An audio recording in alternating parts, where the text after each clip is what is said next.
All right, welcome everyone to SQL Friday number 135, depending on how you count, because we have had a few canceled ones, but I didn't reuse those numbers.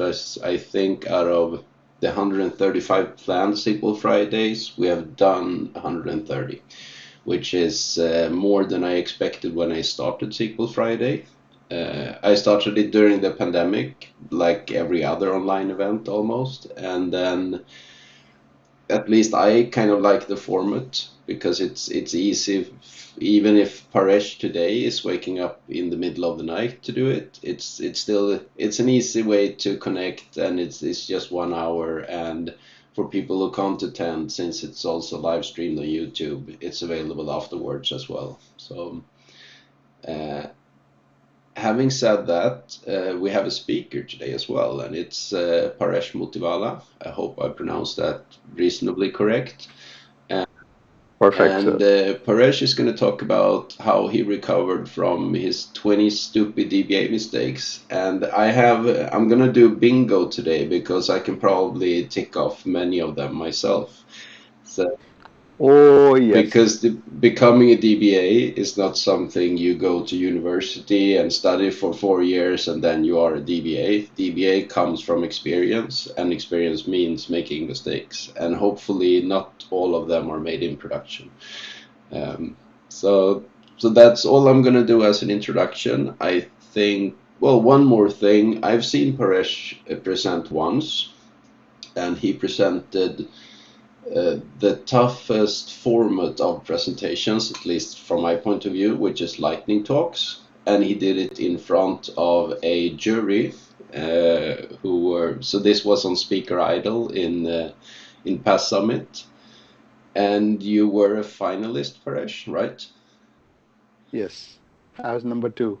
So Rob Walk got the first prize. He beat me to it because he had made a lovely Yeah, song out of his presentation, and oh my yeah, God, I remember.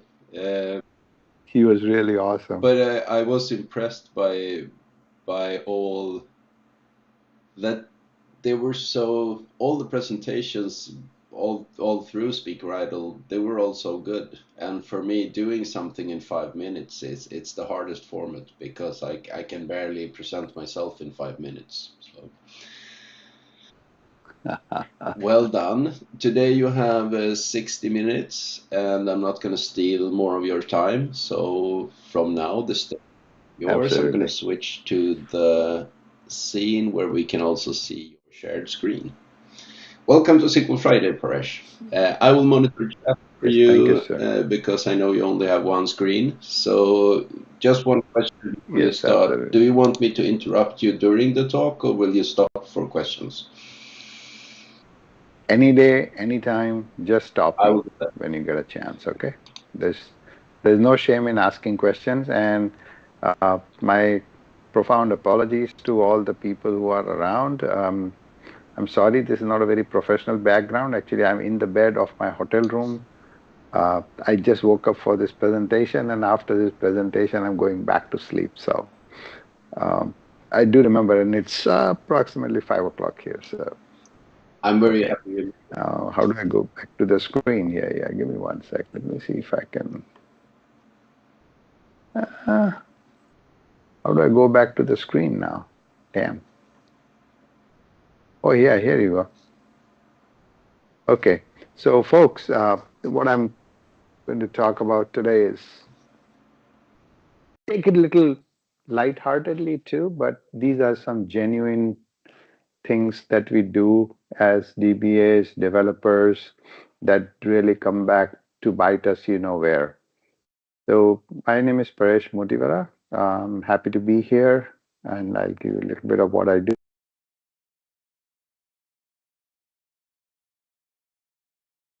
You're on mute now, Paresh. So, sorry, guys, I just wanted to let you know that it's about 5 o'clock here in the morning, and I'm going to be going back to sleep after this presentation. And Magnus has given me the permission to do so.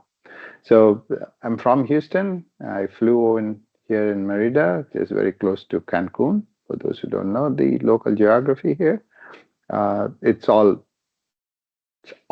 touristy stuff here. No matter what you hear about Mexico, this is completely touristy stuff. So, having said that, let me go ahead and proceed. So, what we'll do is we'll try to break these down, and you can maybe identify which are database guys follies there and which are organizational follies that we make, right? Or follies or mistakes, and some professional development mistakes that we make. And each of the three, my feeling is that the professional development mistakes that we make are the worst of their kind. Because DBA, you know what? Everybody makes a mistake. I have actually restored a production database during the middle of the business day. And yes, I got fired for that. So, but these are the things you can recover from, but from professional development activities, we don't. And when we discuss these 20 plus things that I wanted to share with you today, I'll also show you how we have what we do to avoid them and what do we learn from them, right?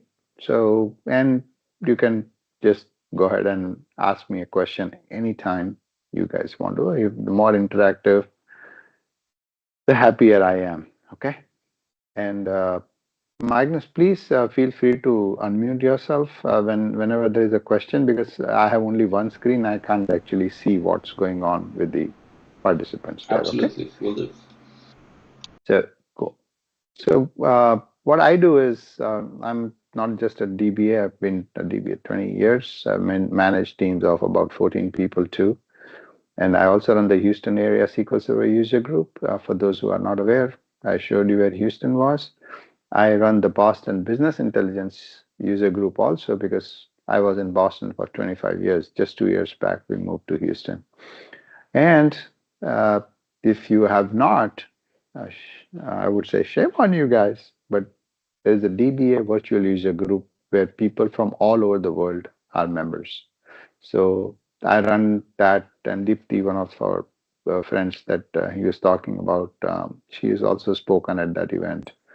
So DBA virtual user group, we meet twice a month, so to speak, and you can just check it out. If you need more information, just ping me. I will actually send you the link over here. Okay, cool. Uh, oh, come on.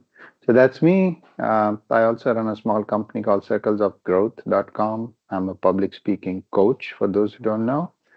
Um, and Twitter, I'm pretty good with Twitter. I do respond pretty quickly. LinkedIn is a good way to get in touch with me as well.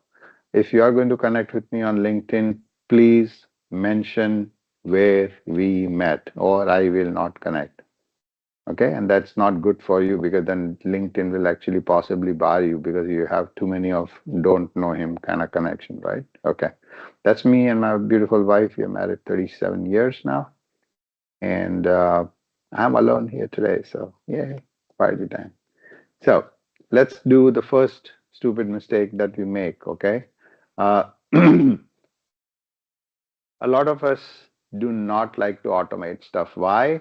Because it gives you the feeling that you are doing something and that your boss says, oh my God, Paresh is so busy, right?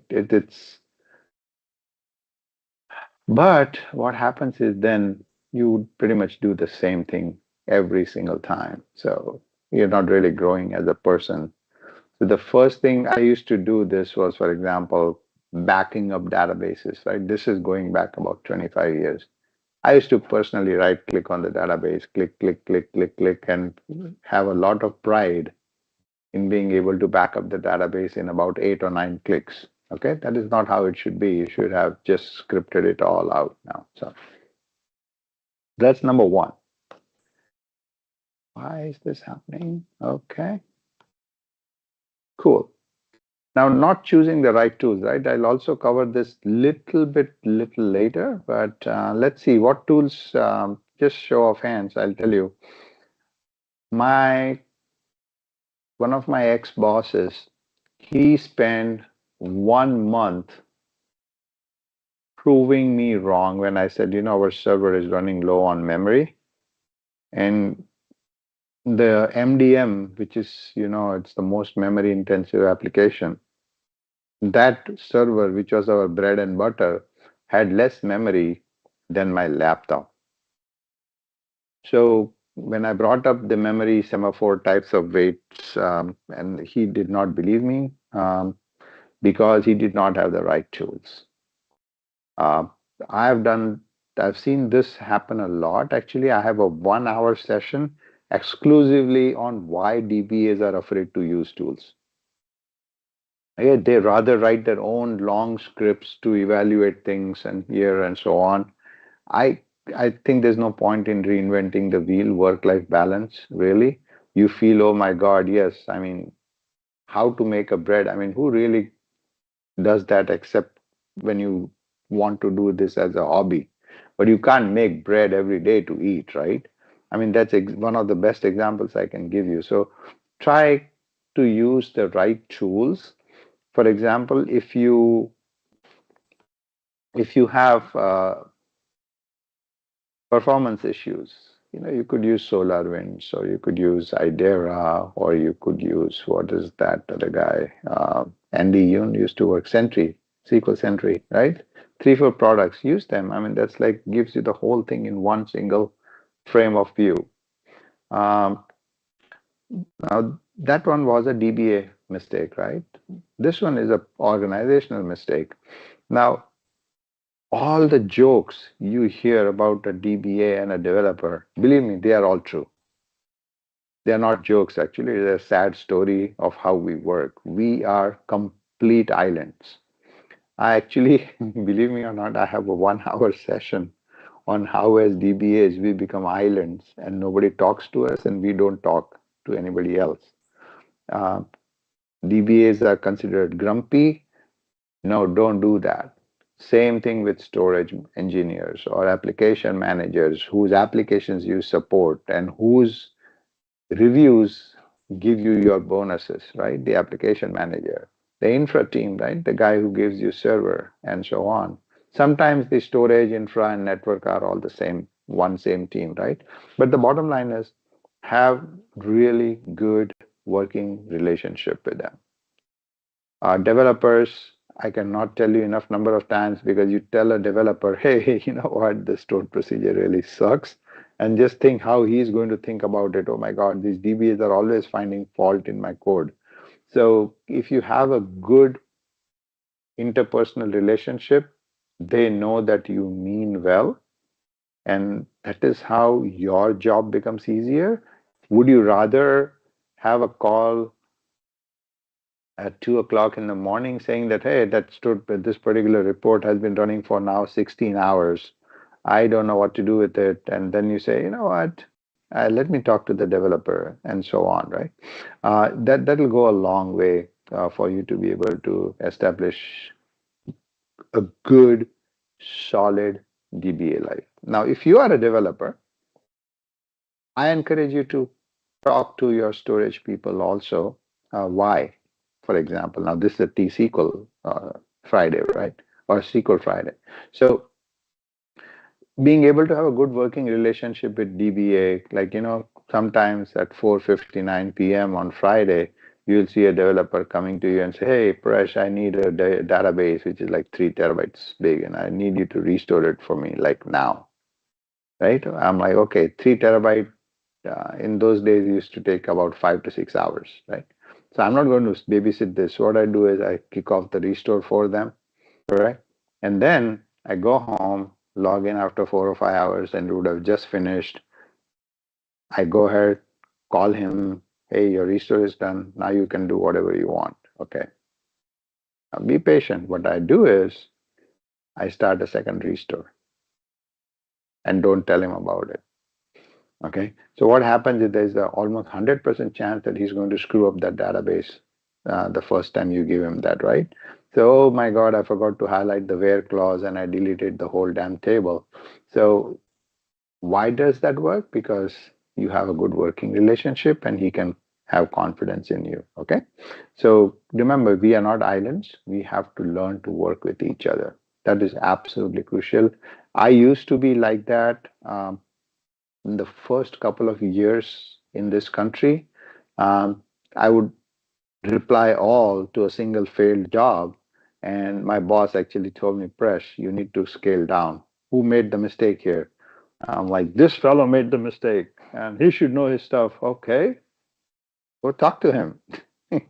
It's not that difficult, guys. Pick up the damn phone. If he's not from your office, then just go ahead and talk to them on Zoom or whatever is your preferred mode of communication. Okay. Uh, yes, the auto shrink is now not happening much because it's not automatic. But several years ago, we used to pride ourselves that, see, my database is not really grown because I keep on shrinking it every day. That was a bad thing to do. Don't do that. This was in SQL 6.5, by the way. So, 30 years ago, I was barely a DBA. One of the biggest issues you would have come across is your customers not telling you ahead of time, or your app manager not telling you ahead of time that, hey, I'm going to have a billion record import that needs to happen, right? And what happens is, oh, but I need this now so that we can have the report first thing tomorrow morning. How do you handle that situation? Seriously, you tell me. So, for example, I'll tell you what I did, and then don't kill me for saying this now, but uh, take the file, put it into a database that is not actually being used. And then that finishes most of the read part of it from the disk and so on, parsing, blah, blah, blah. Then take it during the off hours and dump it into the database. What I also do is, for example, in the staging table where I would do this temporary import, I make sure that the table is compressed. That makes the ingestion so much faster, right? And he doesn't know. He knows, oh, yeah, see, Presh is such a good boy. He started this right in the middle of the day. Ha! I'm going to give it to the infrastructure team. Yeah, it doesn't really affect the server, but he doesn't know that I'm doing it on a different database. Because seriously, uh, doing auto shrink, bulk imports during business hours, right? I call it as an RRE. I don't know if you guys have heard of that phrase. RRE. It is called a resume regenerating event, which means that after these kind of stupid things, you end up having to rewrite your resume. Okay? Uh, don't do that. Please talk to the customers, tell them it's not a bad. And in fact, I have seen this happen. And you might, bulk imports, there are multiple ways in which you can do it, right? Sometimes some of these applications have a click button on their beautiful screen there, and they can actually import that whole file, right? And they will do it. Now, what happens is they start calling you, Presh, this is happening, that is happening, this is not working, this import is taking a long time. Guess what? Some other smart ass in another department or his colleague has started off exactly the same process from a different computer, thinking that he will get a better result, right? Now, what is happening is there are two bulk imports going into production at the same damn time. So give them the confidence that whatever you are here to do is to support them. Okay. And then memory management. Sometimes we get pressure from the infrastructure team to return certain memory, because, hey, Presh, I gave you 32 gigabytes the other day. I need it back. Don't give them back during the business hours. I promise you it's an RRE. Okay? Don't do that. You will really repent it. So these are the mistakes I have made, by the way. So I can wear them as a badge. That was one of the few of the stupidest things that I did, right? And this is all DBA mistakes, correct?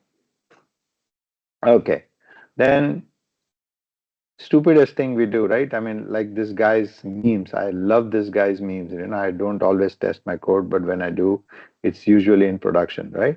And how many of us do that all the time? I mean, I still do that stupid thing, but none of them are having delete or truncate or anything like that in it. So I'm not too worried about it. And of course, now you become more sensible over the years as to how to write a code. So don't do that. Just show of hands. Do we know how many of the attendees here are developers? Guys, can you just kind of raise your hand so that maybe Magnus can tell me? So we have one, two, three. Let's see if more hands are coming up. Three. I count myself as a developer, even if DBA is my title, because I started as a developer back in the days. So once a developer. So, Four, five. oh, so we have a few, right? That's not bad. So I'll give you a classic example. In the reports, for example, the customer needs a report, your boss needs a report.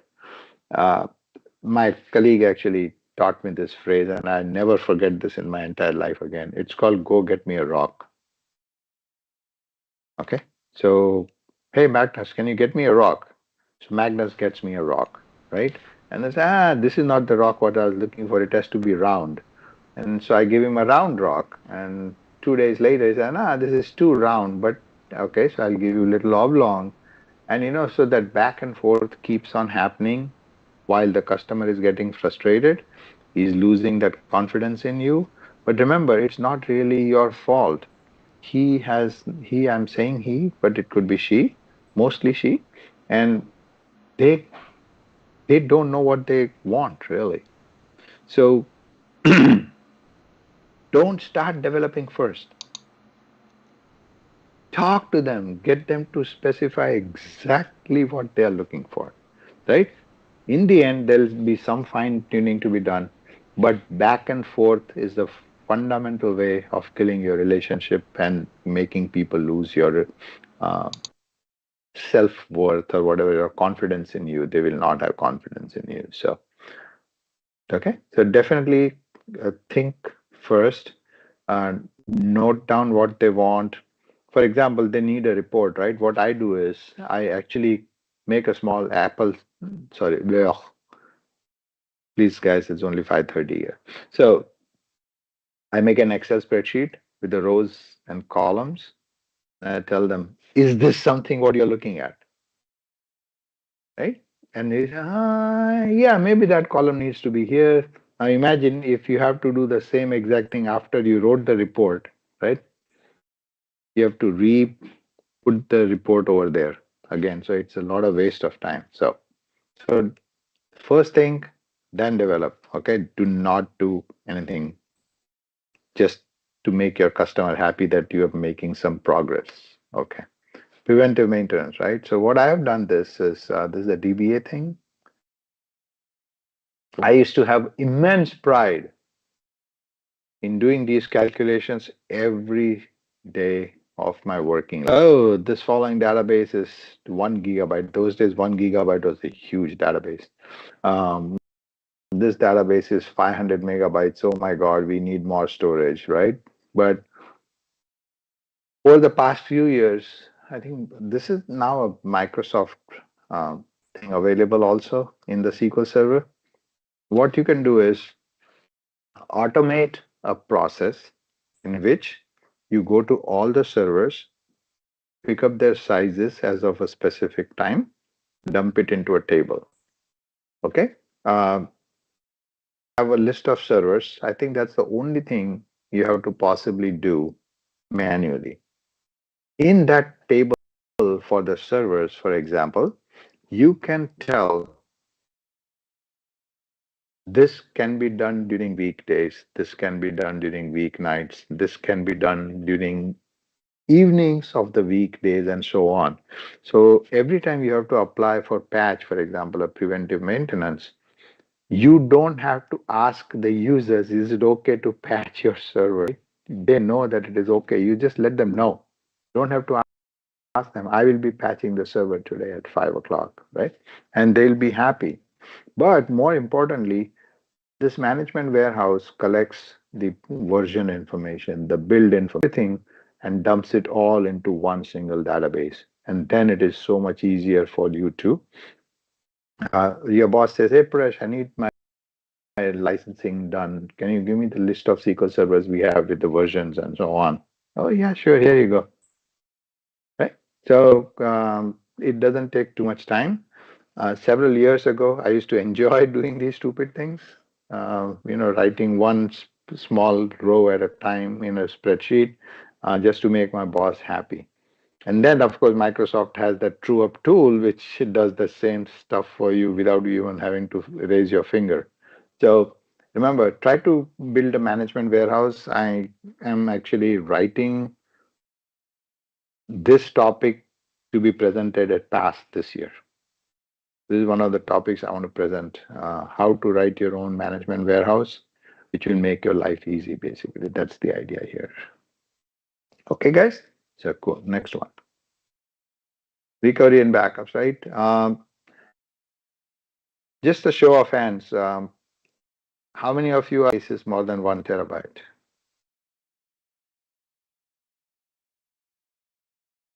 No, Magnus +1, +2. Wow, not bad. So 5. 4, 5. My God. Okay. Hey, no issue. I mean, no issues. Happy. So, it's almost like 1/3 of the people who are attending today are having databases which are big enough, right? And this is good. So, more data, more secure your job is. Okay. So, newer technologies. How do you back up your databases? Can we make this interactive if you don't mind? How do you mean, Paresh? I mean, can you let people speak or Yeah, yeah, sure. just type it into the There chat? are no restrictions on if Okay. anyone can unmute if, and it's up to you to control if what you want them to do. Okay. Yeah. So the idea is basically that if you are still, you remember that friend of mine who used to tell me at 4:59 p.m. on a Friday evening, right, and not even treat me to a beer, that he needs a 2 TB database or 5 TB database to be restored, Mm. right? Um, Now you have newer technologies available, like Actifio or what's the other name? Oh, my good friend. So these are like Zerto, for example, the VMware snapshots and all that. This you can actually take or 10 or 50 TB database backup in less than 5 minutes. Okay, and wait, the fun part is yet to come. You can also restore it in 5 minutes. So try to find newer technologies, newer ways of doing things so that you don't get stuck reproducing a same database 3 times over. And this is called as a SAN snapshot replication. For those who have not used it, I strongly advise you to talk to your infrastructure team and through your boss. Don't become the stepson of this organization. Talk to them through your boss first. Get your boss's idea how to handle this if you don't already have this, right? So please do that. It'll really save your life. I'm not kidding you. And just like that guy said, I screwed up. I need another copy of the database. Okay, give me 2 minutes. Here it is. Right? It's as easy as making noodles at home. So my friends from India would know the Maggi noodles. They're famous for 2-minute dishes and recipes. So then the other mistake that we have made is having untested backups. So there is a chat that I have, which is about 75 minutes, not 1 hour. It's called How DBAs, How to Cut Down Your Maintenance Window by 80%. So what used to last for 6 or 8 hours, now you can do that in less than 20% of the time. So half an hour or 1 hour. For example, all of us like to do re-indexing our databases, right? Somebody speaking? I'll find out who it is that mute. Silva or something like that. Yeah, found it. Silviha. Yeah, it's done. Okay, so I think that must be a mistake. So, what was I taking? My of thoughts there. Well, if I remember that, I'll come back again. But see, yeah, I remember the indexing part, right? Everybody likes to do re-indexing of the databases again every day. And if I'm not mistaken, what I remember, Brent Ozer, for those who don't know, is a good friend. He said, don't really need to do the re-indexing every day. And I used to do this every freaking day. 3 a.m., all my databases are getting re-indexed, right? Not a very smart thing to do. Now remember, we always have that Microsoft condition. If your index is 30% fragmented, then rebuild it. If it is less than 30%, reorg it. Do you know in a 5 terabyte database, for example, it takes 1.5 or 2 hours just to figure out which indexes are 30% done, right? Yeah. So remember that management warehouse that I was telling you? Okay, you can run that script, that DMV view where that physical stats or something like that to find out which index is 30% done. But you can do that in the copy of the production database. Because when you restore the database, it doesn't re-index the database, right? So do it on the production copy, not on the production, okay? Having done that, you will find out over months or over the weeks that there are certain standard tables which are screwed up big time. So you make a list of those 40 or 50 tables on a monthly basis or whatever is your frequency, put that into a table and only reindex the tables that are in that list. So you don't have to run that script to go through and calculate 30% for all the damn tables in the database, okay? I'm just giving you some examples. Being creative really helps, just so you guys know. So If I can add one thing, reindexing, yeah, go ahead, please. also figure out if fragmentation really hurts you. Because if you only do OLTP workloads, you only do select of 1 to 5 rows at the time because you pick up order lines for an order, etc., and you don't do any reporting, no like big analytic queries, you probably don't need to care so much about fragmentation because it's Mm, you're not scanning a whole lot of data, so you don't need stuff to be in the right order, etc. So if it doesn't hurt you, if you still have good performance, I would say you will hurt performance more by rebuilding the index than keeping it slightly fragmented. correct. And also the statistics are lost, right? Yeah. When you rebuild the index, all the statistics are gone. So to rebuild those statistics, it'll take some time for the application, right? So don't do that. In my previous job, we have not re-indexed a database in 2 years. Hmm. We have the highest quality storage. They are already all in memory kind of database. Now, why would you want to sort something in memory, right? So that is one of the things that we used to do. Again, I'm not saying don't do it. Please don't come and shoot me someday when we see you like in public, right? What I'm saying is these are the options available. Try to think through it. Get appropriate people involved. Remember, I give you the list of people who you should be having good friendship with: the infrastructure team, the storage team, the network team. Because guess you're taking a backup of 5 terabyte database. You're not taking it on the same server. If you're doing it on the same server, even it is more stupid, right? So you are actually taking that entire thing across the network. So you need to have good friendship with network guys too. So I actually have that. Whenever you get a chance, I would like to do that presentation of how to reduce your maintenance window by 80%. It'll really help some of the developers too. So, okay. So test your backups. This will actually save your life. I'm not kidding you at all, right? Like if you have a house key and you have a backup key, right? You know, the one that you give your wife or you give it to your husband. What is happening is that you don't test that key, and someday it is like 25 degrees below zero outside, and your wife wants to get inside the house and she can't, you are in a whole lot of trouble than just a failed backup. Okay, so just remember that, please.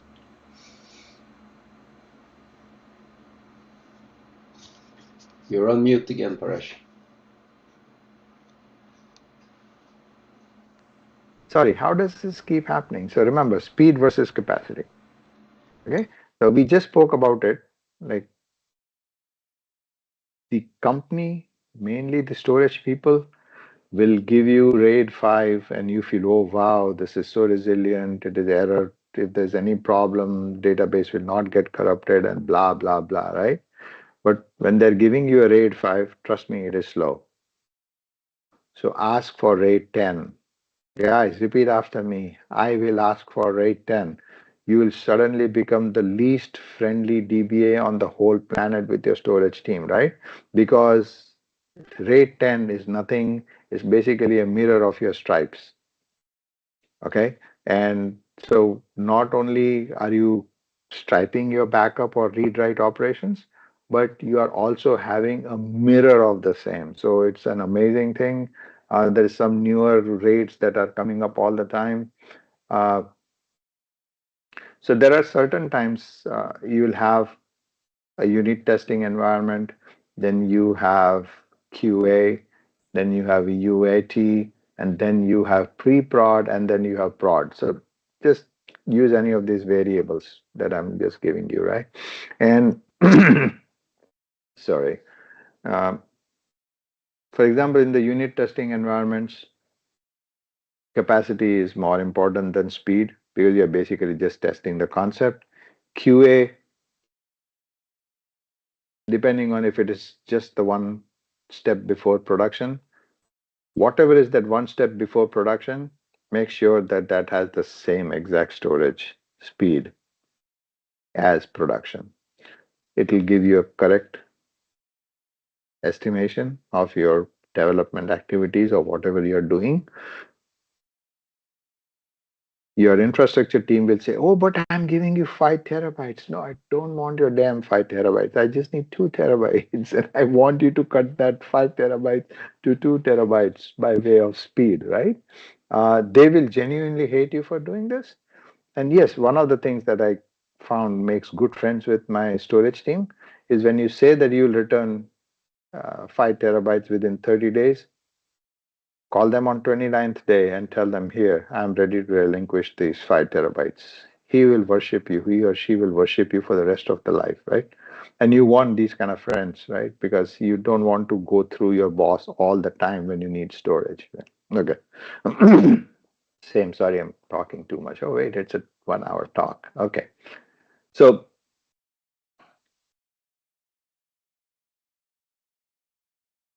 as I said, there are a few newer ones coming, Alexander, but I don't know them all, and maybe I should.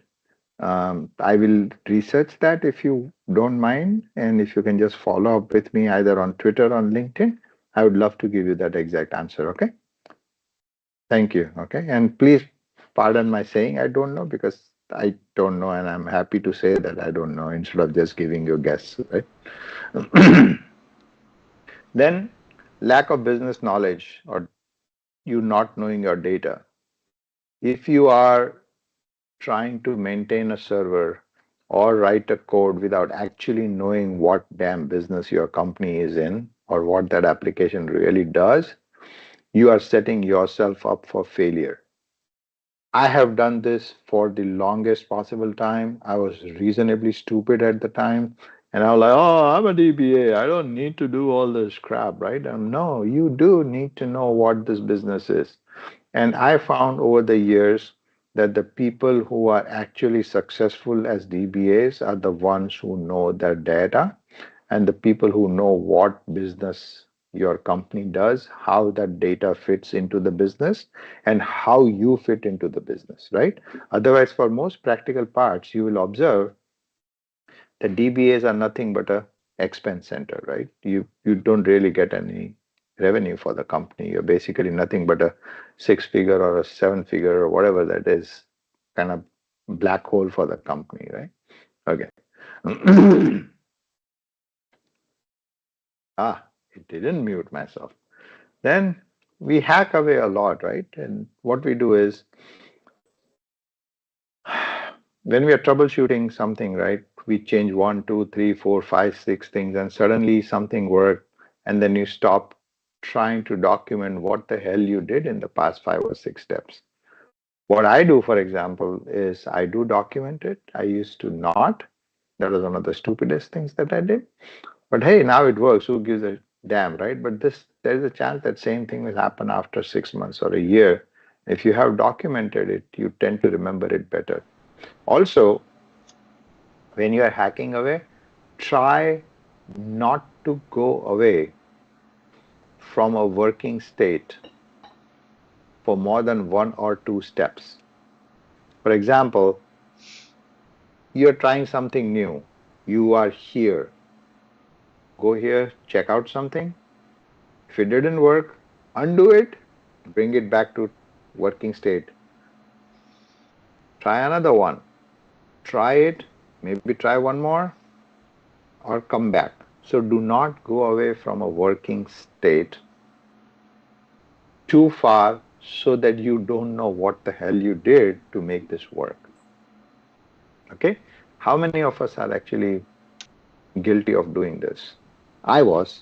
So I'm shamelessly admitting it, right? Oh, yeah, I made it work. No, that's not how it works, right? I still am to a certain extent, but I mean, I try to do better. I call it permutation programming or permutation configuration, where you just I I see sometimes in even stuff that goes into production. You see, for example, a connection string, and it has like, apart from the normal options you normally see, like you have integrated security, etc. You see like 5, 10 more options added to the connection string, and you don't really know why the developers did that, because they add one Yes. thing, it didn't add Oh, yeah, another, it yeah. didn't do I anything. have seen some And the of one those. they Yes, needed exactly. was trust certificate, because they were going to development, and in development we don't have proper certificates, and then Yep. it remains in production. So even the one thing that made it work wasn't needed in production. And so, Oh, yeah, absolutely. That's true. And just watch out. So what I'm saying is that don't go too far mm, from like a safe place. Like you've seen so many horror movies, right? Where they know there is a killer outside, but still that lovely young girl will try to move outside the house away from the view of everybody else and she gets killed, right? And we don't want to be that girl from the horror movie, right? Okay? Just remember, never go beyond 1 step from a working solution, okay? Maybe two. Okay. Defaults. This is something that a lot of people make jokes, especially says Presh, if things don't work, try doing them the way your wife told you to, right? Because they are the defaults and you want to just let them be unless you're going to try something very well educated. Just give me a second. Okay, I'm going to take a quick sip.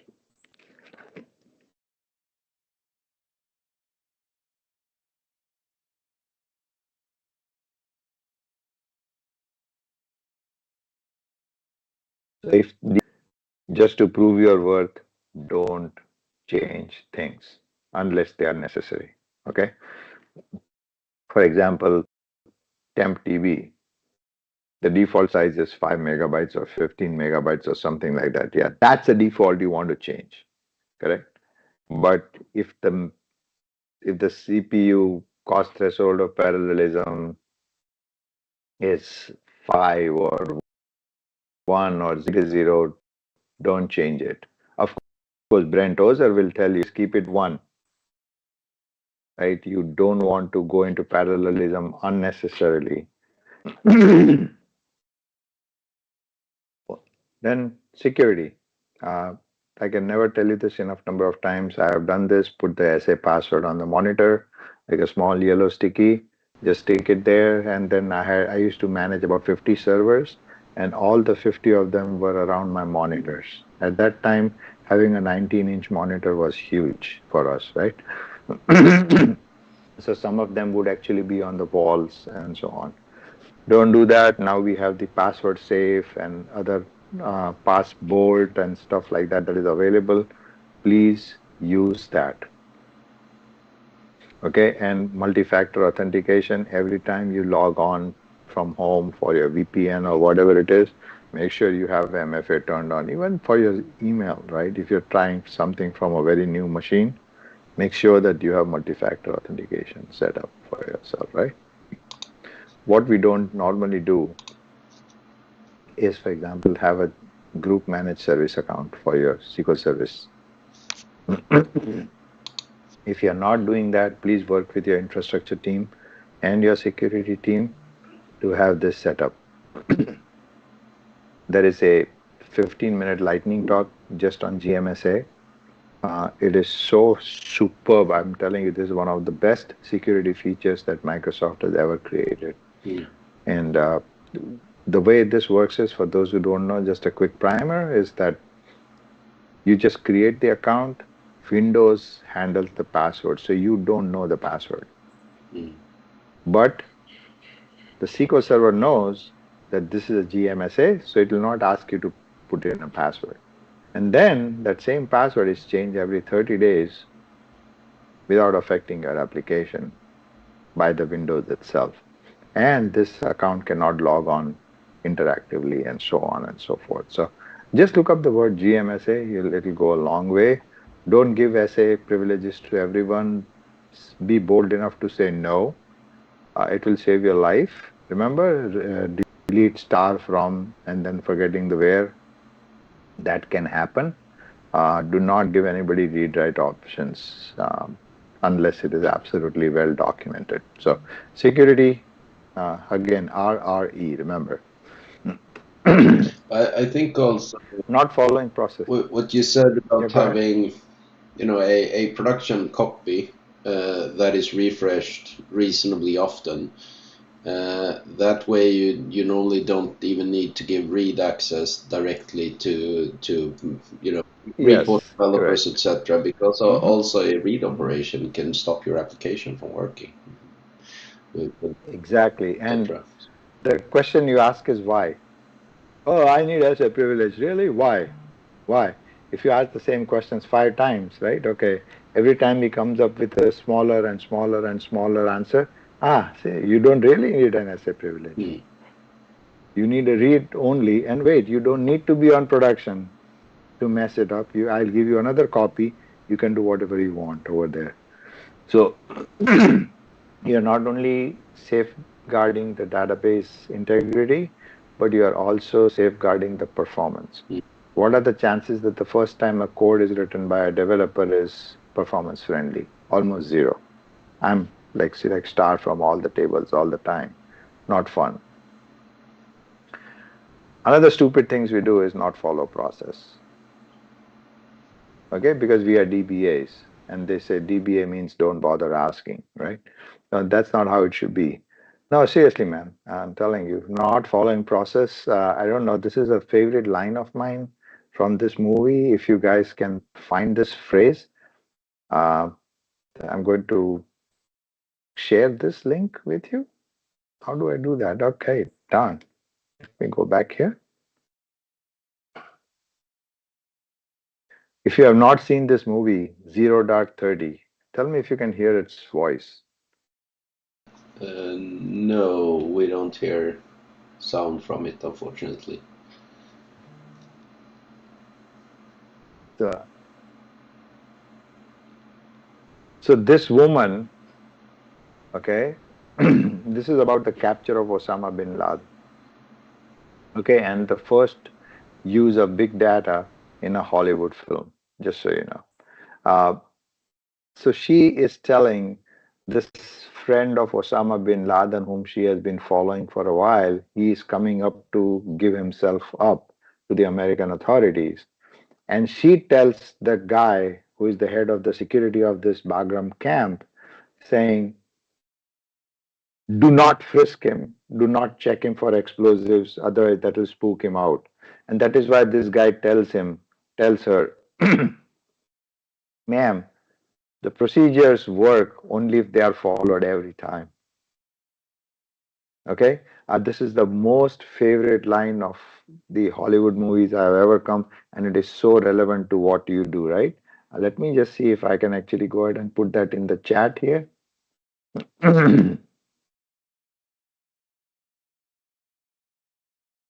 Yeah.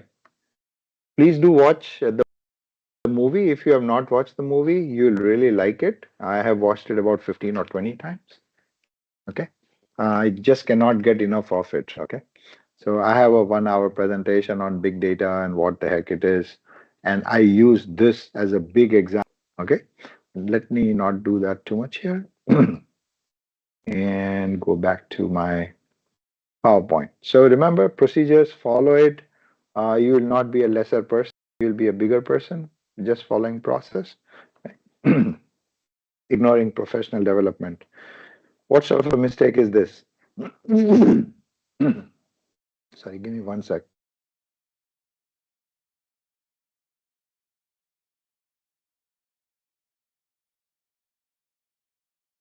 Okay, so I'm back now. Hopefully, good. We do not take care of ourselves. Okay, you know that very well. If there is a chance, I'm so happy that so many of you are sparing some time during your lunch break or whatever, just to kind of go through these kind of things, right? Uh, but professional development basically means getting to learn newer things at your own time. Most people think that learning new things only has to happen at company expense and at company time during business hours. That is not how things work now, okay? Because if you won't professionally develop yourself, somebody else in Mexico or Philippines or India or Pakistan or Bangladesh will do it for you. And then you lose the job and then you have issues, right? So, professional development, attend conferences, attend sessions like these, learn something new, document it, try it. Okay? That's the fundamental thing. Ignoring self. Guys, if you forget everything else I told you today, don't forget this slide. You are the only dad in your family. You're the only dad or your only husband to your wife. Don't ignore your well-being because body is the only thing that will be with you till the end. And again, I'm going to put a body shaming question here. How many of us have actually seen a healthy DBA? Right? Most of us are obese to morbidly obese. The good news for me is that I still work out. I play cricket 3 hours every weekend, but mental well being too. We do not care. If you have not heard of Tracy Bojana, I strongly advise you to follow her on Twitter. She's not great on Twitter, but on YouTube, look for this word, Tracy Bojano. She has some of the most powerful sessions on mental well being. And she says, I was myself having issues and I was always looked down upon. You say, hey, this fellow is a crazy fellow, and so on. So take care of your mind, take care of your body. Meditate 10, 15 minutes every day, maybe 20 minutes. The normal answer you get is, oh, I don't have time to meditate, right? So for that also there is a saying, meditate 15 or 20 minutes a day. If you don't have time for that, then meditate for 1 hour. Because your mind is always so busy and so wrapped up in stupid things that you don't get to do things systematically. Remember, take care of yourself. This is one of the things that we shamefully don't do, right? Always you'll see like a DBA walking in with like big coffee cup in their hands, two donuts in their hands, and they feel good about it. Yes, I mean, medicines do help you take care of a lot of these issues, but it's still your damn body. And the fitter you are, the more energy and more concentration you can put in your work. Okay, guys? Please take it very seriously. Do not mess with your body and your mind. If you are feeling down, there is no shame in getting professional help. Okay, I think there is another session about it coming up too. But remember, there's no shame in asking for help. Talk to friends. That is very important. Mostly because of not just COVID, but before COVID too, I have seen people not stepping out of their cubes. They just like to become islands within the organization. Okay, giving back to the community, speak, blog, volunteer for different things, right? Uh, Train other people, help other people. By helping and training other people, you are not letting go of your job. Because if your job is going away because you trained somebody else, and shame on you, maybe you're in the wrong job. Okay, so train people, right?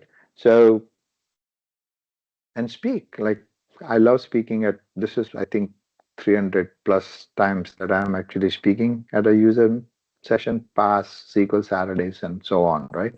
A blog, because blog is a very silent way of publishing your knowledge. Because when you blog, you also make sure that you have researched the topic 100% well. It can't be one of those fake news kind of items, right? It is a very well researched blog. Do that. These are the things that will make your career. So remember, professional development and personal development more important than technological development. Okay? Just learning technology all the time, no good. Do you need a shrink? Talk to somebody, find a friend. We are becoming increasingly isolated group of people, correct? That is leading to mental breakdowns. Luckily, this is one mistake I did not make.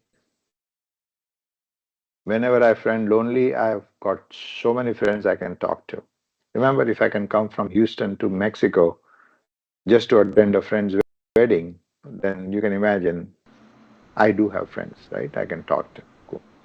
I think going back to number 16 with, I mean, the community itself, because as a DBA, as you say, very often you're the only one that has that job title in a company if the company isn't huge.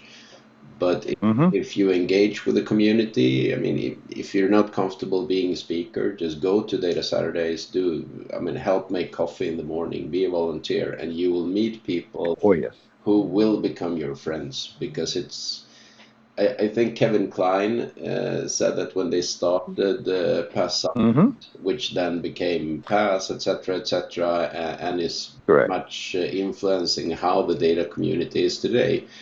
They tried to be aggressively friendly, and I think that's still how I feel about the Microsoft data community. That you can come as a newcomer, and someone will ask you who you are, and if you want to be presented to someone, etc. So it's get involved in the community, and that will help you find someone to talk when you need it.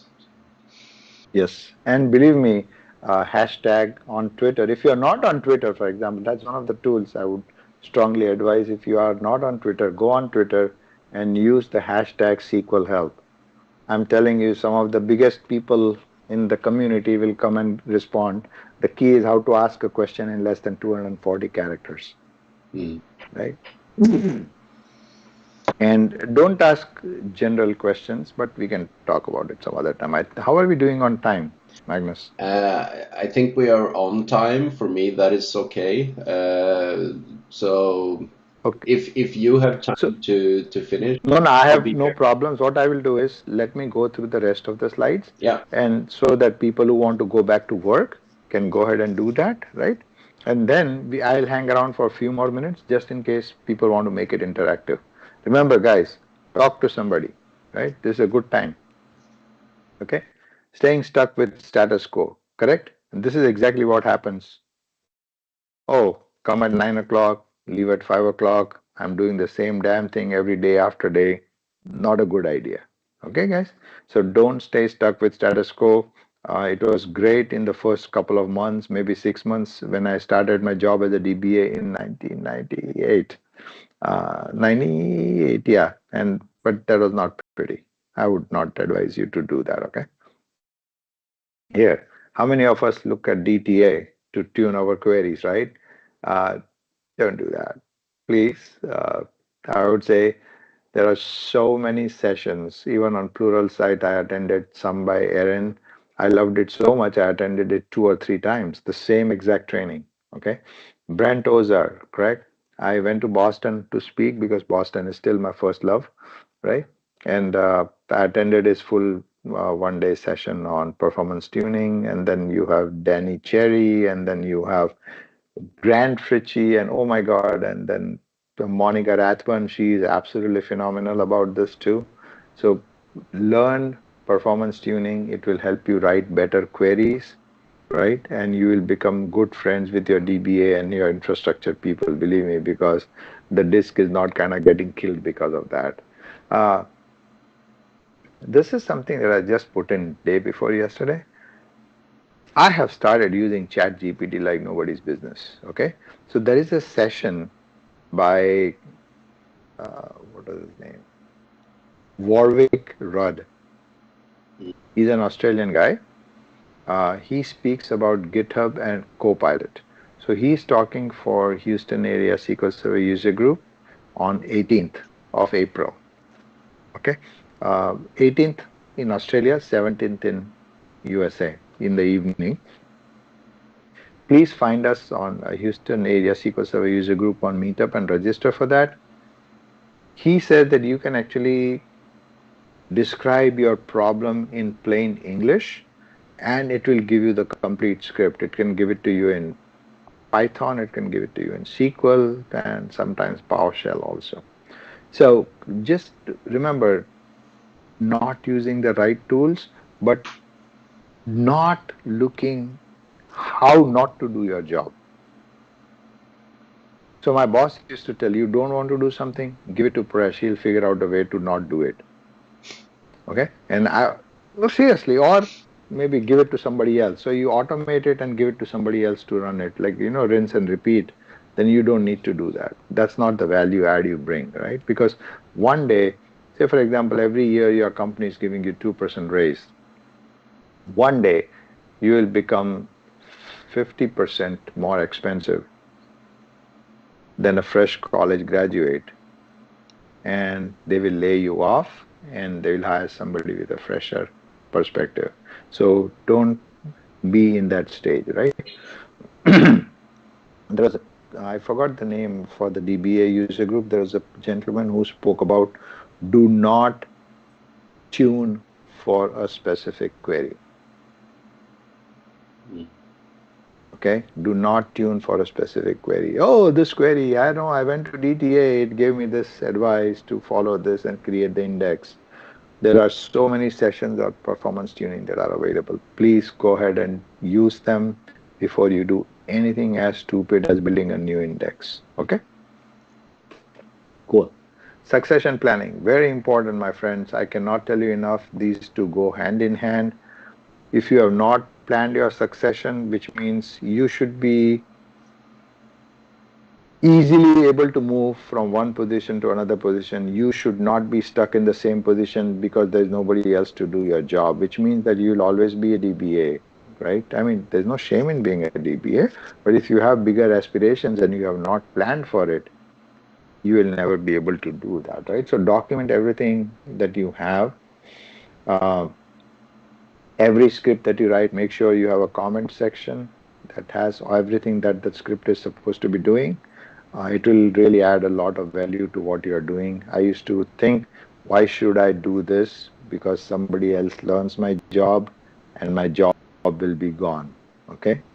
If your job is gone, because somebody else can do your job, shame on you. Your job should not go because of what you just don't know or know. It should not go because you're a great guy to work with, right? Okay. A lot of us do not use social media. Oh, yeah, who has time for that? Guys, 90%, please note this, 90% of our interpersonal communication is now on social media. So if you still have the like any issues with Facebook, Twitter, LinkedIn, Snapchat, Instagram, I'm telling you guys, shame on you. Use it wisely. I have um, I have a slide about this somewhere else, but using social media prudently is very important. You can ask questions. You can post your job requirements. For example, when I lost my job last week, I posted that on LinkedIn. Okay. I don't post crap on LinkedIn, but I do a lot of crap on Facebook, but not enough to get me fired. Okay.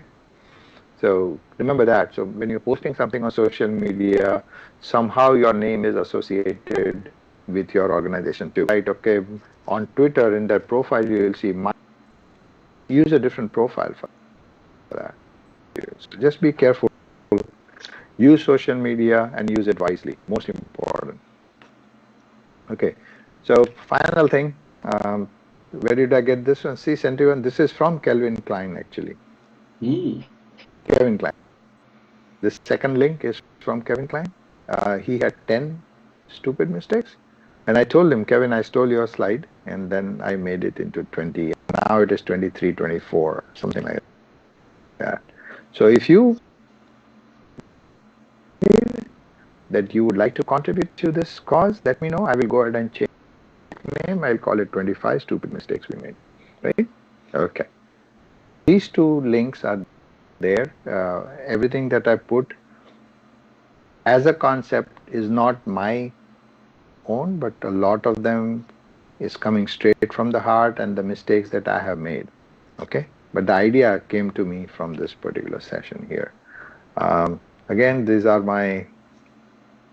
the ways in which you can get in touch with me. If you're connecting on LinkedIn, I don't mind connecting, but do let me know where we met or I will not connect. Okay. Um, Check out Houston Area SQL Survey user group, the DBA virtual user group, and the Boston BI user group. There are so many other user groups available for you to exploit and develop yourself professionally and develop friends who can actually help you in the time of need. I think that should be about it from my side. So thank you everyone for patiently listening to me. Thank you for, I mean, you're the big hero today for standing up way too early to actually, I mean, it's insanely early to wait.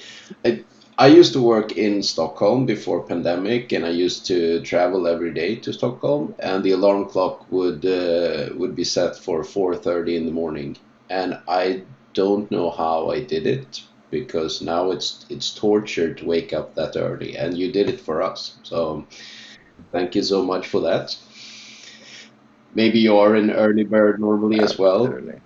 So anybody have any interactive things they want to do? This is a good time. Maybe you can also stop the recording. Yes, I'm gonna stop the streaming first. So, to the YouTube listeners, thank you for joining. You have most of the links that I posted in the Teams chat are also in the YouTube chat. So check it out. They will be in the recording as well.